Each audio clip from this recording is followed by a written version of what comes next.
तो क्या बिहार एनडीए में सीट बंटवारे से ठीक पहले नीतीश से जुड़ा बीजेपी ने जारी कराया ऐसा वीडियो? सीएम पद से खुद ही दूर हो जाएंगे नीतीश। बहुत स्वागत है आप सभी का। आप देख रहे हैं द राजनीति का विशेष सेगमेंट खबर और विश्लेषण। मैं हूं जबार खान। दोस्तों, आखिर नीतीश कुमार के बारे में 20 सितंबर को ऐसी कौन सी बात या ऐसा कौन सा वीडियो सामने आया जिसकी बुनियाद पर यह कहा जा रहा कि भारतीय जनता पार्टी ने एक मास्टर स्ट्रोक खेल दिया और नीतीश खुद ही सीएम पद से दूर हो जाएंगे? क्या वाकई नीतीश कुमार को इस्तेमाल सिर्फ और सिर्फ करके बीजेपी अंदर खाने कुछ प्लान कर रही है?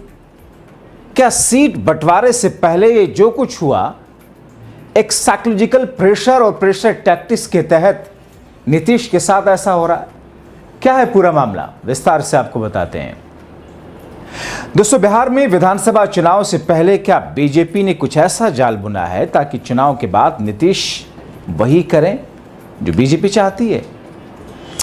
बिहार की पूर्व मंत्री हैं बीमा भारती। वो कहती हैं कि नीतीश कुमार अब लोगों को पहचान भी नहीं पाते।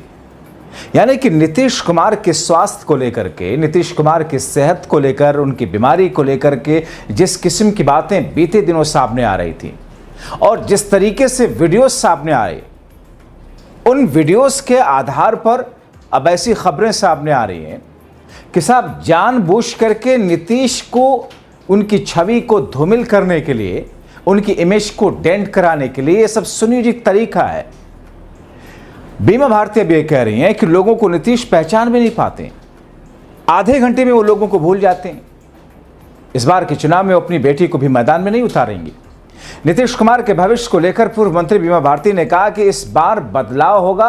नीतीश कुमार थके हुए मुख्यमंत्री है, जिस तरह के मुख्यमंत्री थे इस तरह के मुख्यमंत्री नहीं है, कहीं जाकर के बैठ गए हैं। नीतीश कुमार अब क्यों नहीं बिहार के विशेष राज्य के दर्जे की मांग के लिए जोर लगाते? बेरोजगारी, गरीबी को लेकर की बात क्यों नहीं करते? हालांकि बीमा भारती जेडीयू से आरजेडी में आने से पहले जनता दल यूनाइटेड में जिस तौर पर थी और जिस तौर पर अब खार खा रही, उसके पीछे की कहानी क्या है वो भी आपको बताता हूं। दरअसल हाल में प्रशांत किशोर ने एक आरोप लगाया था और उनके आरोप पर कि नीतीश कुमार को अपने मंत्रियों के नाम तक याद नहीं है कि उनके मंत्रिमंडल में कौन कौन से मंत्री हैं। बीमा भारती कहते हैं कि बिल्कुल ठीक किया। वो हमारी बेटी भी एक बार नीतीश कुमार से मिलने के साथ में गई थी। बेटी जिला परिषद के अध्यक्ष पद के लिए चुनाव लड़ी थी, तो उसी सिलसिले में हम लोग मिलने के लिए गए तो हमारे बेटी ने से बोले कि लेशी सिंह कौन है, तो उन्हें बताया गया कि वो धमदाहा सीट से विधायक हैं और आपके कैबिनेट में मंत्री हैं। उनके साथ में रहने वाले ललन सिंह ने उनको बताया कि वो धमदाहा से विधायक लेशी सिंह के बारे में बोल रही हैं। इस पर सीएम ने, नीतीश ने पूछा कि वो जेंट्स हैं या लेडीज हैं।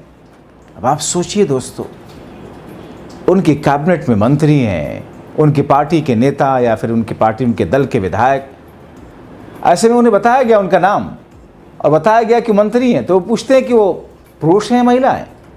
ऐसे बताया गया कि साहब वो तो महिला हैं, अपनी ही पार्टी के नेता हैं।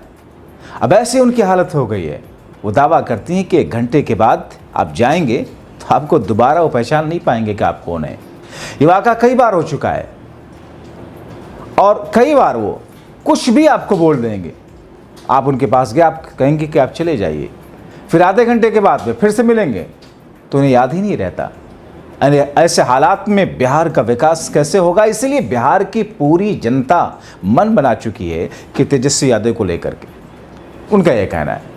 और ये सब तब जब बिहार एनडीए में सीटों के बंटवारे पर मंथन चल रहा है। हालांकि सीटों का बंटवारा अभी फाइनलाइज नहीं हुआ, मगर इस बीच में कुछ नया ट्विस्ट लाई है भारतीय जनता पार्टी। एक और लूप, नीतीश के बारे में जो जो खुलासे किए जा रहे हैं, जो जो वीडियो रिलीज किए जा रहे हैं, उसके पीछे के लोग बीजेपी की रणनीति बता रहे हैं। या आपको ये बताते चलें कि बीजेपी के शीर्ष नेतृत्व ने बिहार विधानसभा चुनाव के लिए चुनाव प्रभारी की नियुक्ति नहीं करने की रणनीति तैयार की है। यानी कि कोई चुनाव प्रभारी नहीं रहेगा। इसका मतलब क्या है आपको आगे बताता हूं। एनडीए गठबंधन के सभी दल एक साथ मिलकर उम्मीदवार तय करेंगे, सीट शेयरिंग नहीं। सीट शेयरिंग तो है ही है कि किस पार्टी के खाते में कितनी सीटें जाएंगी, लेकिन कौन सा प्रत्याशी उन सीटों पर होगा ये भी एनडीए ही तय करेगी, मतलब बीजेपी तय करेगी। यानी कि अगर नीतीश कुमार को पार्टी बीजेपी 90 सीटें देती है तो उनके प्रत्याशियों के चुनाव में बीजेपी का दखल होगा। हालांकि देखा जाए तो अभी तक परंपरा रही है कि गठबंधन दलों के बीच सीटों का बंटवारा होता है। गठबंधन के खाते में मिली सीटों पर उम्मीदवार तय करने का काम खुद वो दल या वो पार्टी करती है, अपनी पार्टी के चुनाव चिन्ह पर चुनाव लड़ता है। कुछ ऐसी स्थितियां देखने को मिले जब कोई पार्टी अपने नेता को गठबंधन के सहयोगी दल के चुनाव चिन्ह पर मैदान में उतार दिया हो। एकजुटता के लिहाज से गठबंधन के उम्मीदवार एक साथ घोषित करने की शुरुआत पहले हो चुकी है। अगर उम्मीदवार चयन में सहमति बनाने की बात होती है तो एक नई पहल होगी, जैसा कि किया जा रहा है। तो ऐसे में दोस्तों, एक तरफ सीट शेयरिंग पर मंथन और फॉर्मूला, दूसरी तरफ नीतीश के खिलाफ हर दिन कुछ न कुछ मार्केट में नया आना, कुछ न कोई वीडियो आना। हालांकि नीतीश के बारे में ब्लास्ट करने वाली बीमा भारती नीतीश की जेडीयू छोड़ने पर कहती हैं कि पूर्णिया जिले में 2 सीटें जेडीयू के पास है, एक रुपौली दमदाहा सीट। दोनों सीटें महिला विधायक थीं। नीतीश कभी मुझे तो कभी लेश सिंह को मंत्री बनाते थे। मंत्रालय को लेकर के मुझे कोई दिक्कत नहीं थी। जहां तक विधानसभा क्षेत्र की बात है तो जब लोग चुनते हैं उन्हें नेता से उम्मीद होती है। हमें मुख्यमंत्री जी से उम्मीद रहती है। हमारा इलाका बाढ़ प्रभावित क्षेत्र है।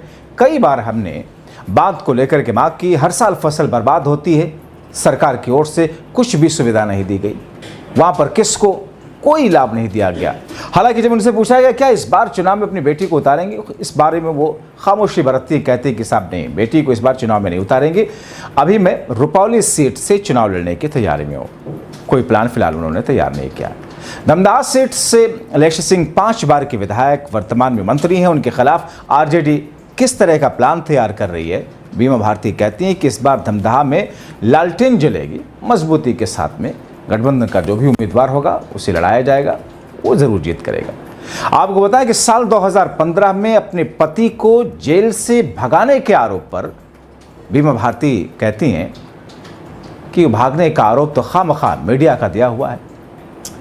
कहां भागे वो? 2024 में बैठे और पति को पकड़े जाने पर बीमा भारती ने कहा कि जब हम सरकार से अलग हुए तो हमें राजनीति के तहत फंसाया गया। मेरा बेटा 12वीं की परीक्षा नहीं दे पाया, बेवजह मर्डर केस में नाम दिया गया, पति को फंसाया गया। तब बिहार में सिर्फ रुपौली में उपचुनाव कराया गया। हम इलाज के लिए हैदराबाद में थे। अचानक तारीख घोषित कर दी गई। उपचुनाव से 1 महीने पहले ही वहां पर मर्डर हो गया। जिसका मर्डर हुआ मेरा रिश्तेदार था। इस मर्डर में पति और बेटे को फंसा दिया गया। मेरे पति ने वहां पर दुकान बंद करा दिया। इस आरोप में उन्हें फंसाया गया। मैं लगातार संघर्ष कर रही हूँ। मारपीट, धमकी के जो आरोप लगाए जा रहे हैं वो तो अलग से, लेकिन इन तमाम चीजों के बीच में जिस अंदाज में, जिस तरीके से नीतीश कुमार को लेकर के जो कुछ बातें कही जा रही हैं, जो कुछ कहलवाया जा रहा है, उनसे जुड़ा हुआ जो भी वीडियो मार्केट में लाया जा रहा है, जो भी रिलीज कराया जा रहा है, राजनीतिक जानकार ये कहते हैं कि दरअसल इसके पीछे एक सुनियोजित तरीका है। और इस बार भारतीय जनता पार्टी ने जो तरीका अपनाया है, क्या गठबंधन के दलों को सीट शेयरिंग के साथ में उनको सीटें तो देंगे, लेकिन प्रत्याशी कौन होंगे वो भी सहयोगी दल चूज करेंगे। यानी कि बीजेपी का दखल बिहार विधानसभा चुनाव में हद से ज्यादा रहने वाला। मगर सवाल ये कि क्या इस पर नीतीश कुमार तैयार होंगे? क्या बीजेपी की सहयोगी पार्टियां इस पर तैयार होंगी? क्या भारतीय जनता पार्टी के साथ सीट शेयरिंग के फॉर्मूले पर सहमति बनने के बाद बीजेपी ही उनकी सीटों में कौन प्रत्याशी हो, इस बात को नीतीश कुमार और दूसरे उनके सहयोगी दल तैयार हो पाएंगे? फिलहाल ऐसा लगता नहीं, क्योंकि ऐसा हुआ नहीं है। दल खुद ही करते आए हैं। अब देखना यह होगा कि आखिर बीजेपी का डर क्या है, आखिर बीजेपी किस तौर पर किन चीज़ों को लेकर के ज़्यादा बुरी तरीके से परेशान है। ऐसी स्थिति में इंतज़ार करना होगा कि आगे आने वाले कुछ दिन या 15 अक्टूबर तक क्या कुछ तस्वीरें बदलती हैं। फिलहाल आप क्या सोचते हैं, अपनी राय कमेंट बॉक्स में ज़रूर लिखें। अभी के लिए इतना ही। अंत तक वीडियो देखने के लिए आप सभी का बहुत शुक्रिया।